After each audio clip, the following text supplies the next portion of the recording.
Anytime you've got Boris Johnson up on stage being clever about highlighting trees and deforestation, it's a good thing. On the other hand, though, they have a very important and serious goal, which is to end global deforestation by 2030. So we've got to be very real as to what it will take to do that. And unfortunately, 16 billion, while sounds like a big number, we need about $100 billion a year just for forests, or $1 trillion over the next decade. And so we just, we've got to be serious when we make those kind of statements, and that's our only concern. And there was obviously another agreement about deforestation 7 years ago. That didn't seem to make the difference that was required. What could be different this time? My sense is that climate change is taken much more seriously by both governments and private sector. And if we can mobilize them working together under one agreement, one carbon accounting standard, and using one method for carbon rules, I think we can scale the finance, but that's our challenge. Let's talk about the country you represent then, Papua New Guinea. How is climate change being felt there? Well, it's impacting us in many ways. It's attacking our coastlines.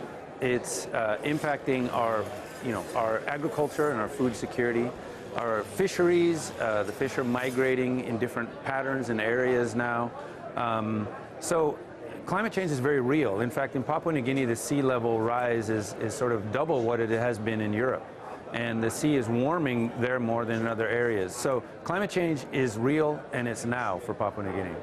How important is it, do you think, that wealthier nations put their money behind tackling the climate crisis, with many poorer countries being disproportionately affected? Well, it's more about who caused the problem should have a responsibility to fix the problem.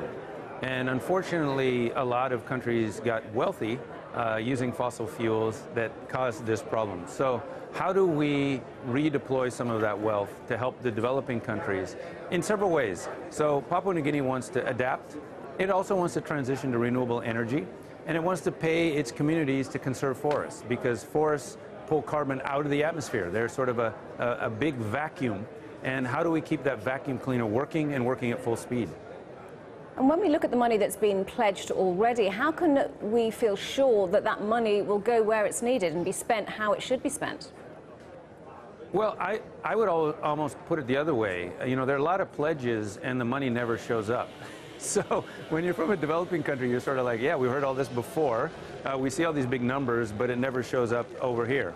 So Papua New Guinea is going to create a climate trust, and we want to be transparent with the money that we receive, and we want to make sure that everybody can see we're putting it where it needs to go. But that's far easier than actually mobilizing the money.